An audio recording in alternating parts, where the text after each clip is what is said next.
Hello friends, आज class 10 से topic लिया है मैंने ट्रिग्नोमेट्री। बहुत ही बढ़िया क्वेश्चन लिखा है। टफ क्वेश्चन ही समझ लीजिए प्रूविंग का। तो करते हैं स्टार्ट। प्रूविंग करनी है आपको, तो नियम याद रखिए किस तरह से बोर्ड एग्जाम में लिखेंगे आप। सबसे पहले आंसर शीट पर अपना पूरा क्वेश्चन कॉपी करेंगे, कर लिया जी मैंने। उसके बाद एलएचएस लिखेंगे और एलएचएस कॉपी करेंगे। तो चलिए मैं मान लेता हूं कि मैंने एलएचएस लिखकर क्वेश्चन कॉपी कर लिया है। एलएचएस लिखा और मैं यहां से इक्वल टू हटा देता हूं। ठीक है, अब मैंने अपना एक तरह से एलएचएस कॉपी कर लिया है। अब क्या करना है, सबसे पहले ये देखिए क्या ये क्वेश्चन मोस्ट इंपॉर्टेंट की लिस्ट वाला क्वेश्चन तो नहीं है। अब आप कहेंगे सर मोस्ट इंपॉर्टेंट की लिस्ट कोई अलग से बनी हुई है, तो जी हाँ, पूरी ट्रिग्नोमेट्री में 7-8 क्वेश्चन मोस्ट इंपॉर्टेंट कैटेगरी में आते हैं, जिनको करने का एक अपना ही ट्रिक है, एक अपना ही लॉजिक है। वो रेगुलर ट्रेंड की तरह से नहीं होते हैं। और उन क्वेश्चनों को अगर आपको जानना है तो हमारी प्लेलिस्ट में जाइए, इंपॉर्टेंट क्वेश्चंस आपको उसके अंदर मिल जाएंगे, जिनको करने का एक अलग ही तरीका है।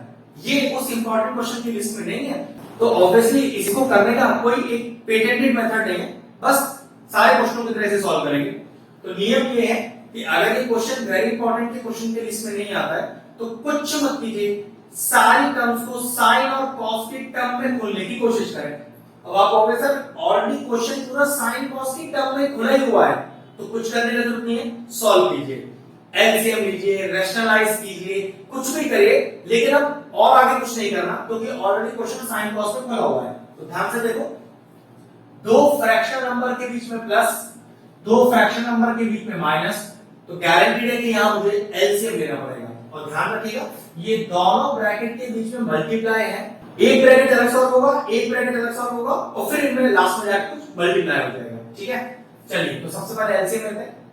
कितना आएगा एलसीएम, तो चेक कीजिए। एलसीएम आ जाएगा पूरा साइन ए और 1 प्लस कॉस ए। ठीक है, अब ये एलसीएम लेना तो 10th स्टैंडर्ड के लिए बहुत इजी है, आराम से ले सकते हैं। अब इस पूरे 1 प्लस कॉस ए में कौन सा टर्म मैच नहीं हो रहा, तो कह सकते हैं कि 1 प्लस कॉस ए से 1 प्लस कॉस ए मैच हो रहा है, साइन ए मैच नहीं हो रहा, तो साइन ए लिखिए। और इनटू ऊपर वाला नंबर, ऊपर क्या लिखा है साइन ए, तो ये हो गया टोटल आपका साइन स्क्वायर ए। अब साइन ए से यहां कौन सा टर्म मैच नहीं हो रहा, साइन ए से साइन ए मैच हो गया, क्या मैच नहीं हो रहा 1 प्लस कॉस ए, और इनटू ऊपर वाला न्यूमरेटर वो भी 1 प्लस कॉस ए, तो ये कितना हो गया 1 प्लस कॉस ए का होल स्क्वायर। ये सिंपल एलसीएम लिया गया है। अगर एलसीएम आपको अपने तरीके से कुछ आता है तो वैसे भी ले सकते हैं। ठीक है, नेक्स्ट ब्रैकेट, इसका एलसीएम बिल्कुल ये पूरा का पूरा एलसीएम आ जाएगा आपके पास, तो 1 माइनस का साइन ए और कॉस ए, जैसे यहां लिया गया था एग्जैक्टली यहां भी लूंगा। वो कैसे, 1 माइनस साइन ए से कौन सा टर्म मैच नहीं हो रहा, 1 माइनस साइन ए से 1 माइनस साइन ए तो मैच हो रहा है, तो क्या मैच नहीं हो रहा कॉस ए, एक तो कॉस ए आएगा इनटू ऊपर वाला न्यूमरेटर, तो 2 कॉस ए हो गए, तो कॉस स्क्वायर ए माइनस ब्रैकेट लग जाना चाहिए माइनस के लगाते। अब कॉस ए से कौन सा टर्म मैच नहीं हो रहा, कॉस ए से कॉस ए मैच हो रहा है, क्या नहीं हो रहा 1 माइनस साइन ए, एक तो 1 माइनस साइन ए आएगा इनटू ऊपर वाला न्यूमरेटर वो भी 1 माइनस साइन ए, तो भाई होल स्क्वायर आ जाएगा। यही होता है एलसीएम लेने का प्रॉपर तरीका। चलिए यहां पर बोलते हैं, ये हो गया sine square plus a plus b का होल स्क्वायर, तो फॉर्मूला होता है a square plus b square और प्लस 2ab होल अपॉन, नीचे कोई काम नहीं है, एज इट इज बस कॉपी कर दीजिए।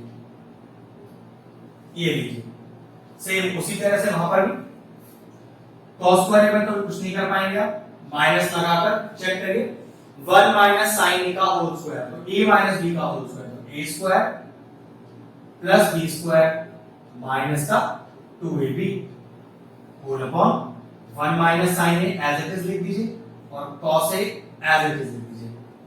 ठीक है, अब जरा ध्यान से देखें, sin square A plus cos square A, तो what is sin square A plus cos square A 1, ये 1 पहले से लिखा हुआ है, तो 1 प्लस 1 2 प्लस 2 cos ए होल अपॉन sin ए 1 प्लस cos ए। इधर ब्रैकेट खोलते हैं, तो माइनस लग रहा है ब्रैकेट के बाद, सारे साइन चेंज करने पड़ेंगे, तो cos स्क्वायर ए माइनस का 1 माइनस का sin स्क्वायर ए और प्लस का 2 sin ए होल अपॉन ये एज इट इज 1 माइनस का sin ए और इनटू cos ए। ठीक है, अब जरा ध्यान से देखो, न्यूमरेटर में से 2 कॉमन आ रहा है, क्या बचेगा 1 प्लस कॉस ए ब्रैकेट के अंदर, और नीचे का सब कुछ एज इट इज। ठीक है, अब चेक करो, यहां साइन ए है, यहां साइन स्क्वायर है, ये अकेला एक कॉस स्क्वायर है, तो कुछ ऐसा करो कि कॉस स्क्वायर को भी साइन की फॉर्म में बना लो। अब कॉस स्क्वायर को क्या लिख सकते हैं, 1 माइनस का साइन स्क्वायर। तो देखिए ना, 1 माइनस का साइन स्क्वायर माइनस 1 माइनस का साइन स्क्वायर प्लस का 2 साइन ए होल अपॉन 1 माइनस का sign A into cos A. कहने का मतलब है कि सारे टर्म सिंगल रेशियो बना लिए। अब सारे के सारे मैंने साइन ए बना लिए।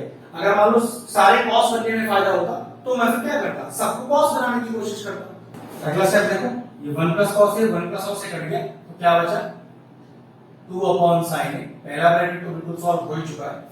नेक्स्ट देखिए, -1 से +1 कट गया, ये क्या बचा, माइनस का साइन स्क्वायर है माइनस का साइन स्क्वायर है, तो ये हो गया माइनस का 2 साइन स्क्वायर है, माइनस का 2 साइन स्क्वायर और प्लस का 2 साइन ए होल अपॉन 1 माइनस का sign A into cos A.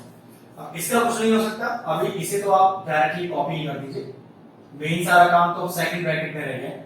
अब यहां से अगर मैं कॉमन लेना चाहूं तो 2 साइन ए कॉमन आ सकता है, ध्यान से देख लीजिए, 2 दोनों में मौजूद है, बाहर आ गया।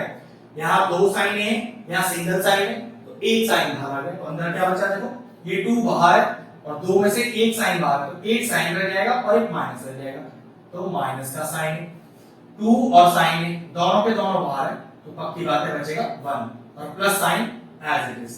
नीचे जो लिखा है एज इट इज लिख दो, उसे कोई चेंज नहीं करना उसमें। अब जरा ध्यान से देखना, 1 माइनस साइन ए 1 माइनस साइन ए लिखा तो एग्जैक्ट सेम है, ये लीजिए, ये भी कट गया।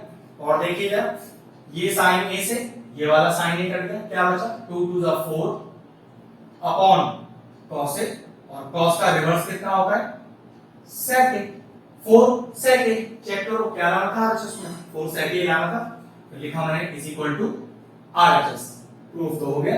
अब लास्ट में छोड़ना कैसे है question, since LHS is equal to RHS hence proved. ये लीजिए, हो गया पूरा क्वेश्चन सॉल्व।